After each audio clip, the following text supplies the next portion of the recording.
So, good morning student. My name is Rohit Kumar and today we will discuss about mole concept. Mole concept 11th का first chapter है। तो इसमें सबसे पहले mole concept में हमें सबसे पहले मोल्स पता होना चाहिए। तो मोल्स की डेफिनेशन होती है, it is a unit to measure the amount of any substance in chemistry. Means कि किसी सब्सटेंस की अमाउंट कितनी होती है उसको मेज़र करने के लिए जो यूनिट होती है केमिस्ट्री में उसको हम मोल कहते हैं। मोल्स जो होते हैं वो हम पढ़ते हैं in the term of quantity, moles in the term of weight, moles in the term of volume.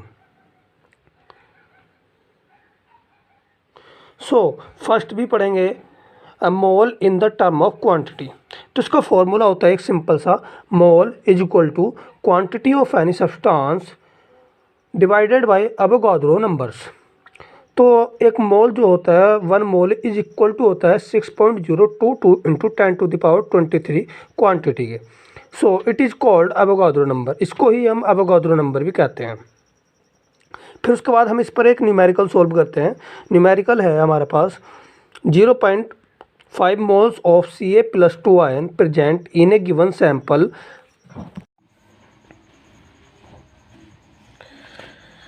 Find out the quantity of Ca+2 ion. Second, total number of proton, electron, neutron and total charge. तो इसका answer हम सबसे पहले mole calculate करेंगे। Mole is equal to, तो moles का formula होता है moles is equal to quantity of substance divided by Avogadro numbers. तो quantity of substance is equal to हो जाएगा मोल्स इंटू एवोगाड्रो नंबर, ये इसके मल्टीप्लाई में चला जाएगा और क्वांटिटी ऑफ सब्सटेंस हम यहाँ से निकाल लेंगे। तो मोल्स में क्वेश्चन में 0.5 गिवन है और एवोगाड्रो नंबर होते हैं 6.022 इंटू 10⁻23। तो यहाँ से क्वांटिटी निकल कर आ गई 3.011 इंटू 10⁻23।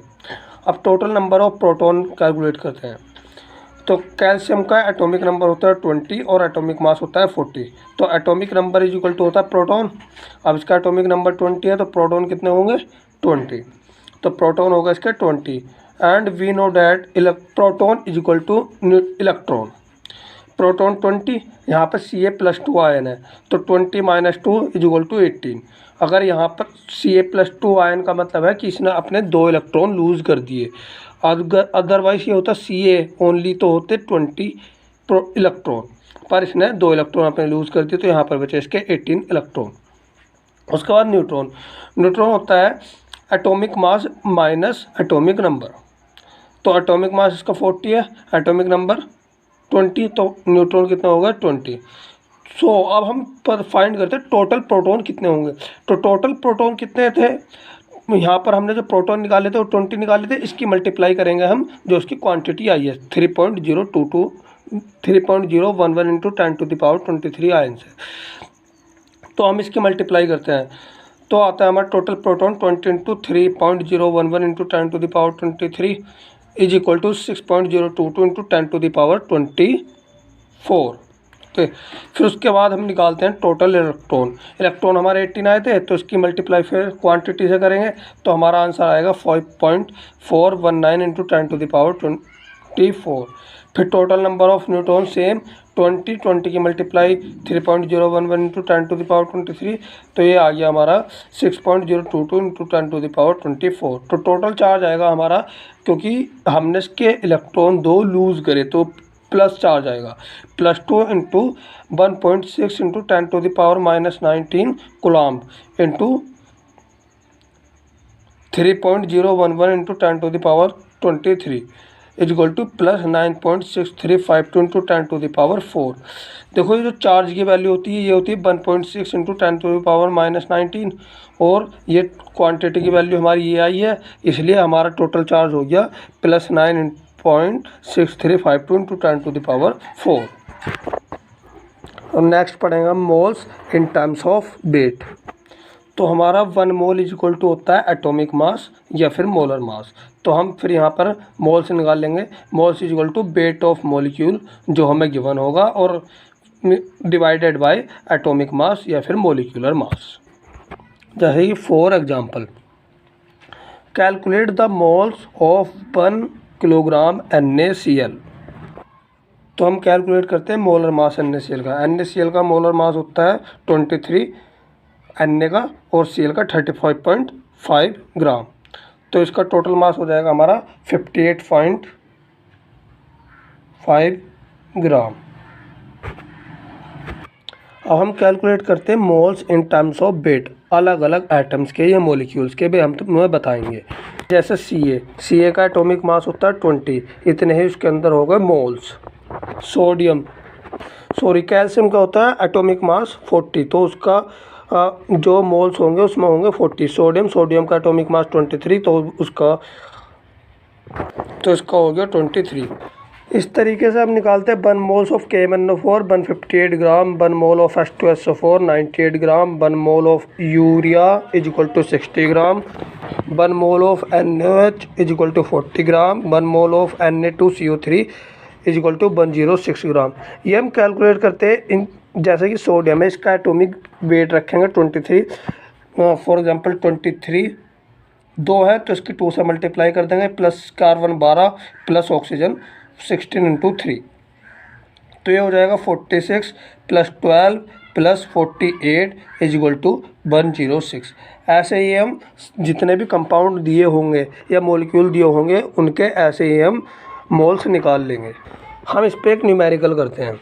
हमें गिवन है 0.49 gram of sulphuric acid as given, then find out the number of moles of sulphuric acid. तो हम वही फॉर्मूला लिखेंगे नंबर ऑफ मोल्स फाइंड करने। तो हमें फॉर्मूला होता है N = W, मतलब वेट अपॉन मोलिकुलर मास। तो moles is equal to weight हमें 0.49 ग्राम गिवन है और मोलर मास हम निकाल लेंगे H2SO4 का 98 ग्राम। ओके, उसके बाद इसे हम कैलकुलेट करेंगे तो ये आ जाएगा हमारा 0.5 × 10⁻⁻² मोल। लास्ट है हमारा moles in terms of volume. तो 1 मोल ऑफ एनी गैस या vapour at standard temperature and pressure is equal to होता है 22400 ml। तो मोल्स होता है moles is equal to volume of any gas in ml और 22400 ml पर मोल। अब इसके ना लिमिटेशंस होती है। जो moles in terms of volume निकालते हैं ये सिर्फ जो है ये एप्लीकेबल होती है गैस के लिए, इससे हम लिक्विड या सॉलिड फॉर्म में नहीं निकाल सकते। ओके, और जो हमारा स्टैंडर्ड टेम्परेचर होता है वो होता है हमारा 273 केल्विन एंड प्रेशर होता है 1 एटमॉस्फेरिक। अब इस पे भी हम एक न्यूमेरिकल करते हैं। इफ़ 11.2 ml ऑफ CH4 या मीथेन जिसको हम बोलते हैं gas is given as a sample for any chemical reaction, then find mole of methane gas at STP, मतलब स्टैंडर्ड टेम्परेचर एंड प्रेशर। तो मोल्स निकालने का फॉर्मूला होता है moles is equal to volume upon 22400 ml पर मोल। तो हमें इसका वॉल्यूम दिया है 11.2 ml और जो STP पर वॉल्यूम होता है वो होता है 22400 ml पर मोल। ml से ml कट गया। अगर हम इसे सिंप्लीफाई करें तो ये हो जाएगा 112 × 10⁻⁻1, मतलब पॉइंट को हटा दिया तो 1/10 बन गया और इसको हमने 224 × 10⁻² कर लिया, ये कट जाएगा 2 टाइम्स। तो ये हमारा 10⁻² ऊपर चला जाएगा तो ये बन जाएगा 10⁻³ और ये हो जाएगा 1/2 - 10⁻³ मोल। आंसर। Thank you.